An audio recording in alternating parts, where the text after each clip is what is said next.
নিজ হাত দিয়ে সাদ ইবনে মুআজের লাশটা মাটির মধ্যে রাখে। আহা কি সৌভাগ্য তার! আল্লাহর নবী নিজে সাদ ইবনে মুআজকে শোয়ায় দেয়। এবার নবী আলাইহিস সালাতু ওয়াস সালাম নিজে মাথার গিরুটা খুলে দেয়। আল্লাহু আকবার বলবেন, আল্লাহু আকবার, আল্লাহু আকবার। নিচে সাদ ইবনে মুআজের কপাল থেকে মাথা থেকে মাটিগুলা সরায় দেয়।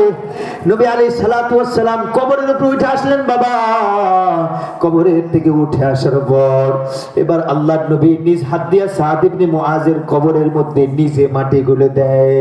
আল্লাহর নবী মাটিগুলো দেওয়ার পর দীর্ঘক্ষণ পর্যন্ত তিনি কবরের পাশে দাঁড়ায় থাকে। কেন দাঁড়ায় রয়েছেন ইয়া রাসূলুল্লাহ? কোনো কথা কয় না। আল্লাহর নবী কেন দাঁড়ায় আছেন? কিছুক্ষণ পরে আল্লাহর নবী সাল্লাল্লাহু আলাইহি ওয়াসাল্লাম চিৎকার দিয়া বলা আরম্ভ করলো। নবী আলাইহিস সালাতু ওয়াস সালাম কিছুক্ষণ পরে বলে, কাব্বিরু, সাহাবীরা আমার, তোমরা জোরে জোরে তাকবীর দাও, তোমরা জোরে জোরে আল্লাহু আকবার বলো, তোমরাও বলো আল্লাহু আকবার। আল্লাহু আকবার। না হয় না, জোরে আওয়াজ দিয়ে আল্লাহু আকবার। আল্লাহু আকবার। সাহাবীরা বলে, ইয়া রাসূলুল্লাহ, আল্লাহর নবী ডাক দিয়া বলে, সাহাবীরা আমার, তোমরা কিছুক্ষণ সময় আল্লাহু আকবার বলো। সাহাবীরা সবাই বলতে লাগলো, আল্লাহু আকবার, আল্লাহু আকবার, আল্লাহু আকবার। বলো আমার সাথে, আল্লাহু আকবার, আল্লাহু আকবার, আল্লাহু আকবার। সবাই আল্লাহু আকবার। কিছুক্ষণ পরে আল্লাহর নবী কিছুক্ষণ পরে তিনি আবার চিৎকার দিয়া বলল, হামিদু হামিদু। ও আমার সাহাবারা, তোমরা সবাই মিলে এবার আলহামদুলিল্লাহ বলো। তোমরাও বলো আলহামদুলিল্লাহ, আলহামদুলিল্লাহ, আলহামদুলিল্লাহ, আলহামদুলিল্লাহ। আল্লাহর নবী কিছুক্ষণ পরে আবার চিৎকার দিয়া বলে, হাল্লিলু। আল্লাহর নবীজি কয়, সাহাবীরা আমার, জোরে আওয়াজ দিয়ে তোমরা সবাই বলো, লা ইলাহা ইল্লাল্লাহ। তোমরাও বলো, লা ইলাহা ইল্লাল্লাহ মুহাম্মাদুর রাসূলুল্লাহ। এবার আল্লাহ নবীজি বলে, তোমরা লা ইলাহা ইল্লাল্লাহ বলো। সাহাবীরা বলে, আমরা দীর্ঘ সময় লা ইলাহা ইল্লাল্লাহ বললাম, আমরা দীর্ঘ সময় পর্যন্ত তাকবীর দিলাম। এবার আল্লাহর নবী থাইমা গেল। সাহাবা একরাম বলে, ইয়া রাসূলুল্লাহ, বুঝলাম না কেনই বা আপনি তাকবীর দিলেন ইয়া রাসূলুল্লাহ, কেনই বা আপনি তাকবীর দিলেন, আল্লাহু আকবার বললেন। আল্লাহ নবীজি বলে, সাহাবীরা আমার শোনো, লাকাদ তাদায়াকা হাযাল কবরু আলা আবদিহি। আল্লাহ নবীজি বলে, শোনো, আমার সাহাবীটারে কবরের মধ্যে রাখার পর কেমন সাহাবী আমি কিন্তু তোমাদেরকে আগে বলে আসছি বাবা, অত্যন্ত জলিলুল কদর একজন সাহাবী। কেমন সাহাবী তোমাদেরকে আগে বলে আসছে, আল্লাহর আরশ কাঁপা উঠছে।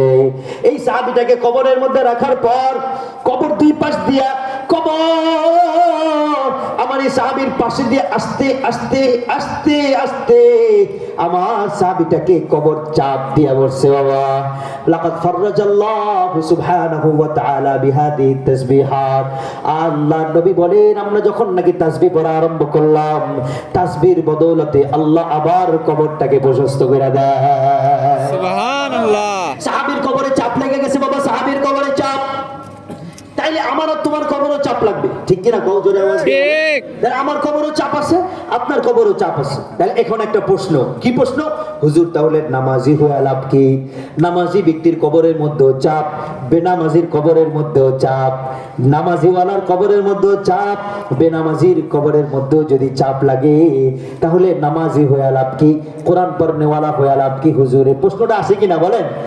এই প্রশ্নের জবাব আল্লামা জালালউদ্দিন সুয়ুতী রাহমাতুল্লাহি আলাইহি তার বিখ্যাত কিতাব মাদারিজুস সালিকিনের মধ্যে আল্লামা জালালউদ্দিন সুয়ুতী রাহমাতুল্লাহি আলাইহি এই প্রশ্নের জবাব এইভাবে দিয়েছেন।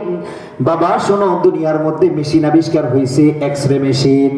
এই মেশিনটা গায়ে লাগার পর বলে দিবে তোমার ভিতরের হাড্ডিগুলা ভাঙ্গা না সোজা। এই মেশিনটা গায়ে লাগার পর বোঝা যাবে তোমার শরীরের মধ্যে কি কন্ডিশন। এক্সরে মেশিন উপরে লাগানোর পর ভিতরে যা আছে সব বলে দেয়। জালালউদ্দিন সুয়ুতী রাহমাতুল্লাহি আলাইহি বলেন, বাবা আল্লাহ তাআলা এমন কবরের মাটির মধ্যে, কবরের মাটির মধ্যে আল্লাহ এমন এক স্পর্শ শক্তি দান করেছেন, কবরের মাটি সবার কাছে এসে জোরে আস্তে করে একটু চাপ দিবে, আস্তে করে দুই পাশে লাগবে। বাবা, কবরের মাটির মধ্যে এমন পাওয়ার আছে, এই মাটি যখন নাকি দেখবে তোমার মধ্যে ডান পাশে নামাজ, তোমার বাম পাশে হলো রোজা, তোমার মাথার কাছে হলো কোরআন, তোমার পায়ের কাছে রয়েছে দান এবং সাদাকা, তোমার পায়ের কাছে রয়েছে দান এবং সাদাকা, এইগুলা চতুর্দিক দিয়ে যখন নাকি কবর দেখবে, কবরটা আস্তে কইরা তোমাকে চাপ না দিয়া তোমার চক্ষু যে পরিমাণ পর্যন্ত দূরে যায়, ওই পরিমাণ পর্যন্ত কবর তোমার জন্য প্রশস্ত হয়ে যাইব। সুবহানাল্লাহ বলো। সুবহানাল্লাহ। আল্লামা জালালউদ্দিন সুয়ুতী রাহমাতুল্লাহি আলাইহি আরো বলেন, বাবা, একটা ছেলে বিদেশের মধ্যে যাওয়ার পর দীর্ঘদিন যাবত পর্যন্ত লোকটা বিদেশের মধ্যে ছিল, বহুদিন পরে বিদেশ থেকে ফিরে আইলো না বাবা না। বিদেশ থেকে ফিরে আসার পর মা একটা দৌড় দিয়া চলে যায়, দৌড় দিয়া গিয়া সন্তানকে জড়ায় ধরে, সন্তানকে ব্যথা দেওয়ার জন্য নয়, সন্তানকে আদর করার জন্য সন্তানকে জড়ায় ধরে। ঠিক কিনা বলো? ঠিক। আল্লাহর নবী হাদিসের মধ্যে বলে, হে ভাই, তোমাকে যেই জায়গার মধ্যে কবর দেওয়া হইব, ওই জায়গার মাটি থেকে তোমাকে সৃষ্টি করা হয়েছে। লিআন্নাহু খুলিকা মিন তুরাব। যেই জায়গার মাটির মধ্যে তোমাকে দাফন করা হবে, ওই জায়গার মাটি থেকে তোমাকে সৃষ্টি করা হয়েছে। তার মানে আল্লাহর নবীজি বলেন, তোমার মাটি যদি বুদ্ধিজীবী কবরস্থানের পাশে হয়, তাহলে বুঝবা এই জায়গার মাটি থেকে তোমাকে সৃষ্টি করা হয়েছে। বাবা, আল্লাহর নবীজি বলে, ওই জায়গা থেকে আজরাইল আলাইহিস সালাম মাটিটা খপ করে নিয়ে যাওয়ার পর মাটি প্রত্যেকদিন ডাকতে থাকে, হে আব্দুল করিম, আব্দুল জব্বার, আব্দুল সত্তার, তোর ভিতরে আমার অংশ আছে, আয় আমার মধ্যে তাড়াতাড়ি ফিরে আয়। আল্লাহ তাআলা বলে, না না, এখনো পর্যন্ত তোমার মধ্যে ফিরে আসার সময় হয় নাই, এখনো পর্যন্ত তোমার মধ্যে আরো তার 20 বছর বাকি আছে। তাও কবর প্রত্যেকদিন ফজরের পরে ডাক দেয়, এই নামাজিওয়ালা আব্দুল করিম, আয় আমার মধ্যে আয়, আমি তোর জন্য আরামের বিছানা করে দেই, আয় আমার মধ্যে আয়, আমি তোর সাথে একটু কোলাকুলি করি, মূল্যাঙ্কন করি, আয় আমার মধ্যে আয়, কোরআন পড়নেওয়ালা আব্দুল জব্বার, আয়, তুই আমার কবরের মধ্যে, আমি তোর জন্য রেডি করে রাখছি জান্নাতের নাজ ও নিয়ামত।